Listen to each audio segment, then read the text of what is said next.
Alrighty, today going to be doing a review of two of the really only, at this time, 4K video doorbells on the market.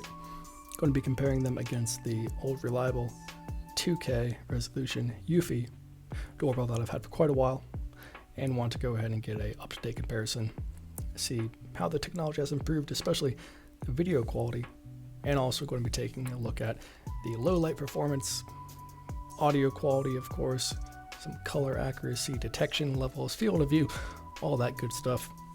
So first, as you can see here, I built this very elaborate and beautiful kind of mounting rig so that I could have them all with an equal field of view and orientation, completely level with each other. Didn't want them too close, didn't want any shading or shadowing with them, but got them all as close as possible so that they could have a nearly identical field of view without really interacting or having any issues with microphones or IR lights or anything like that. As you can see, the Lorex 4K, it is the one of the pack that is the wired version. You can do a hardwired into video doorbell wiring, or even just a micro USB. That's what I did here with that nice little hole in the back of the wood. And then my original Eufy there on the right. Went ahead and set up a kind of staggered distance measurement so that we could have a equal and easy to replicate kind of testing amongst all of them. They're all filming at the same time, so it has the exact same footage. Did some markers at 15 feet, 25 feet, and 30 feet away from the cameras.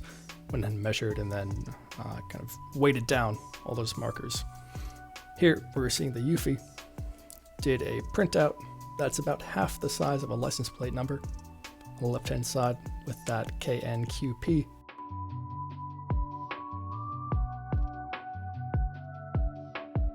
It's about 150 point font on that left hand side, and then it goes as high as 70 point font on the right hand side sheet of paper.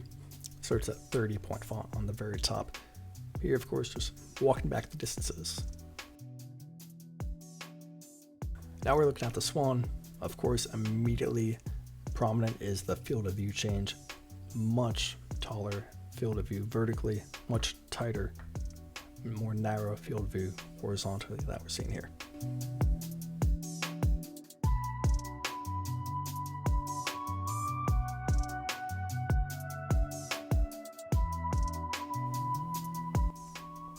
Finally, this is going to be the hardwired Lorex that we're looking at here. You can immediately see the color accuracy is a bit off. Everything's looking a little bit more yellow and definitely dimmer as well. They're all on the exact same settings, highest quality, turned off the HDR and wide dynamic ranges. Those tended to really mess them up quite a bit. So kept the settings all as comfortable as possible through their own apps. Doing a little run by here.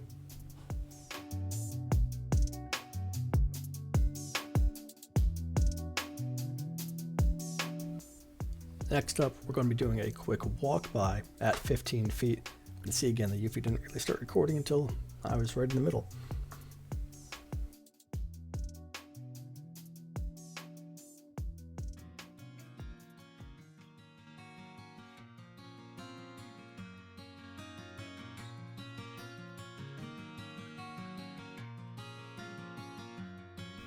Next, we're going to be doing a sound accuracy and microphone test, as well as color accuracy. Here's about the color reproduction and accuracy. So here we have a nice blue, a bold red, and then a nice bright color reproduction and accuracy. So here we have a nice blue, a bold red, and then a nice bright neon green as well. Here's about the color reproduction and accuracy. So here we have a nice blue, a bold red, and then a nice bright. Now I know having the capability of incorporating audio into a video doorbell can be very handy for deterring theft, porch pirates, things like that, but honestly just listening to the audio quality of this Swann, that's terrifying enough to deter really anyone. Here we're doing a horizontal field of view test. How this is set up is the tape measure starts 7 feet out directly in front of the cameras and then extends 16 feet out to the left-hand side. The Eufy here started visually recording when I was at the 10-foot mark, even though the field of view extends out further beyond to about the 15 or so foot mark. And I'm making steps in 2-foot increments along the tape measure closer to the cameras.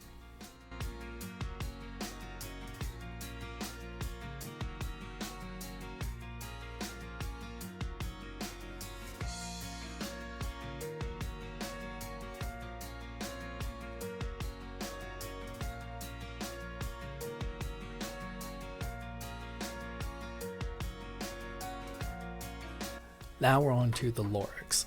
Since this one is hardwired in and does have that rather extensive pre-roll feature, it actually started the recording clip when I was speaking at the 8-foot mark, even though it didn't have a visual. I was not in the field of view until the 6-foot mark. Okay, nighttime. First off here, I labeled this dim light. You can see with the human eye, there is a pretty powerful spotlight shining on me as well from that upper left-hand corner. Enough to cast a shadow. Interestingly, the Eufy started with just infrared and then segued that into a color night vision once it was able to, I guess the sensor detected it had enough illumination to get that color. Now, of note, since I do have all cameras side by side, that all of their IR lights are on, meaning the cameras are getting about 3 times the IR illumination that they would normally.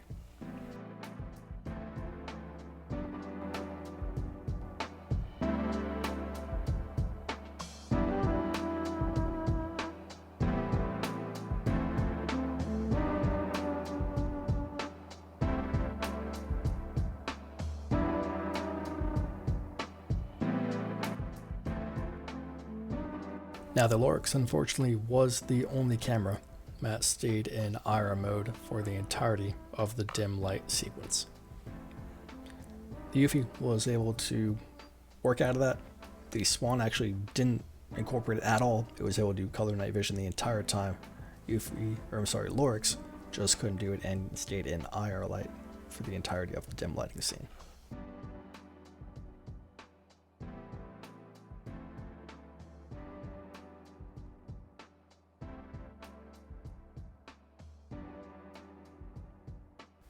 Now we're progressing on to a dimmer lighting environment. You would have a hard time making it out in just normal eyesight. You can kind of make your way around, probably a good tripping hazard, but definitely dimmer than previously. No spotlight now, just a very low amount of ambient light. You will see that kind of bright spot in the top right corner. That's actually a different camera with its own IR floodlight on a tree mounted up there. Now it gets different. Good distinction here. The Swann started out fine, but then immediately throttled down the frames per second to a measly 5. You're going to see a lot of motion blurring, really degrades the visual quality during this night scene here for the Swann.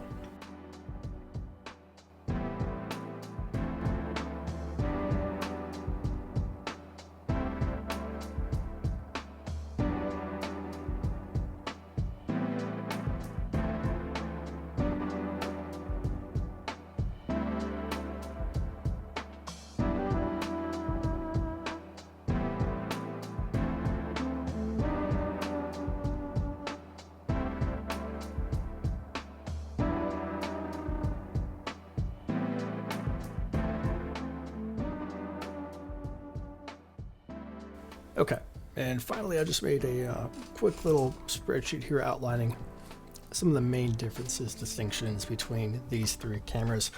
Of course, first off here with the Eufy, it'll be a 2K resolution, frames per second stayed very consistent, aspect ratio, as we saw, clearly the widest horizontal field of view. Audio on that was good, no issues there. However, detection did tend to pick up a little bit after the actual visual event, as we saw specifically in the jogging test. really didn't actually have any recording data until I was about halfway through the scene. Now with night vision, no issue there, and then also no local storage. So it does everything cloud-based on the home base unit, which basically acts like a kind of Wi-Fi node as well. It takes DC power and has an Ethernet port. Now, moving quickly over to the Swann, 4K resolution, of course, and here we did see for 15 frames per second during normal lighting environments. However, it did drop off precipitously in the dark scene, so that's where it really cratered down to just a measly 5 frames per second, making a lot of blurring, a lot of motion blur, a lot of artifacting behind movement in that low light. Really disappointed with how that performed in the low light. And then of course with the aspect ratio and field of view, it had by far the tallest vertical field of view. Really could see everything down to just the feet of the person from head to toe. So if you're implementing in an environment, or rather in a location where, well, environment as well, because if you aren't having very dim light, then you're not going to see that huge frame per second drop, so that may not come into play. But it does give you a very tall head to toe field of view. Definitely benefit, of course, since it is sort of implementing a fisheye lens there, you're going to get some distortion around the perimeter. Audio, however, on the Swann was by far the worst of them all. It was nearly useless, honestly. Cannot have a decent conversation. No real back and forth there with the audio. Not going to do well. It was incredibly low, incredibly muffled, and just very, very low quality as well. I was really disappointed in that.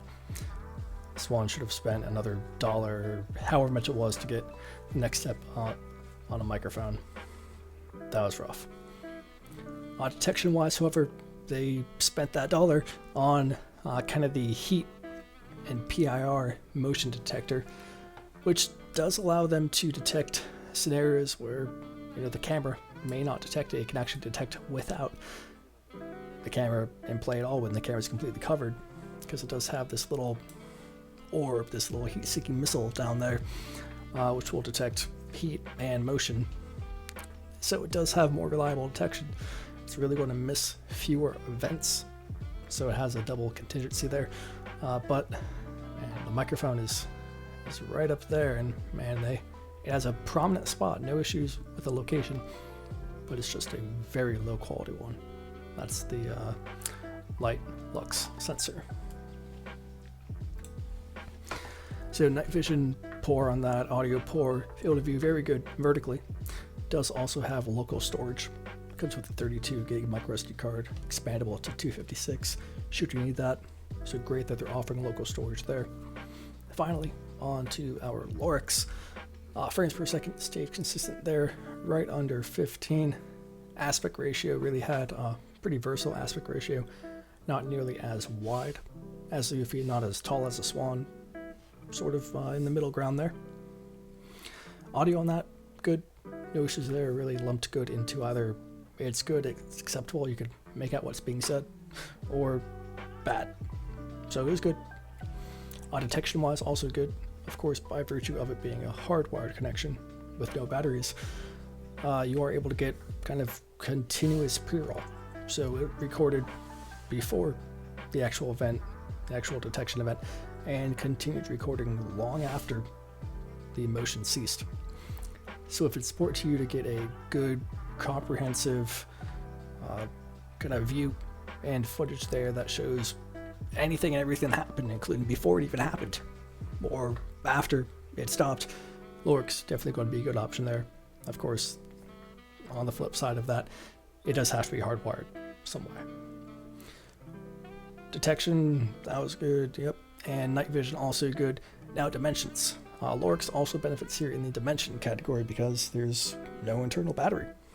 It's just hardwired in and that's it. Of course, you could have existing doorbell wiring in the, I believe it's 16 to 24 volts DC, or you can even use a micro USB cable. pulls 5 volts at about half an amp. That's what I measured.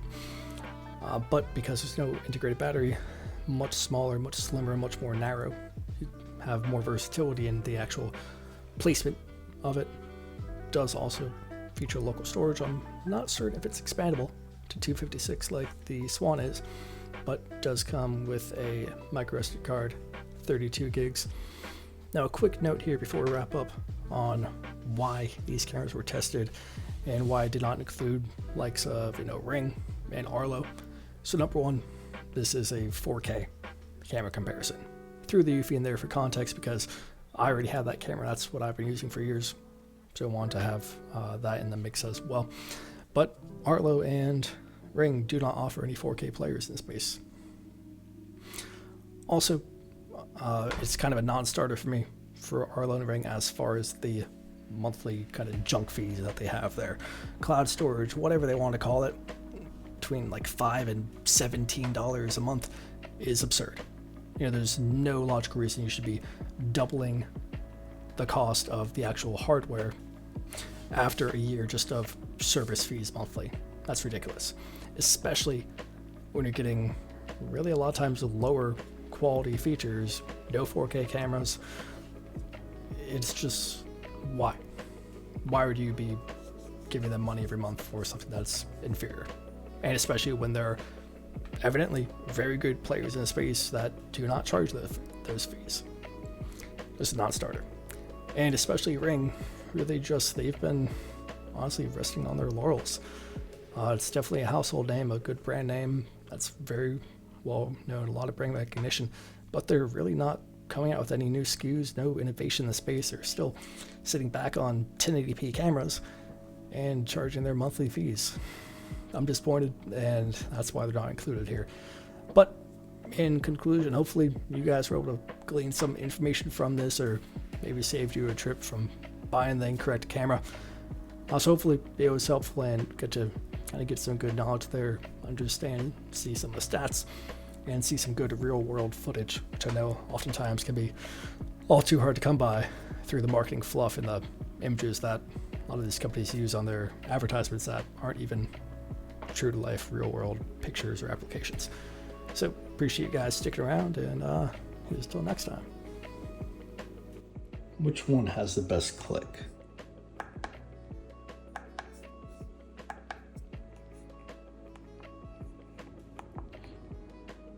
Much quieter.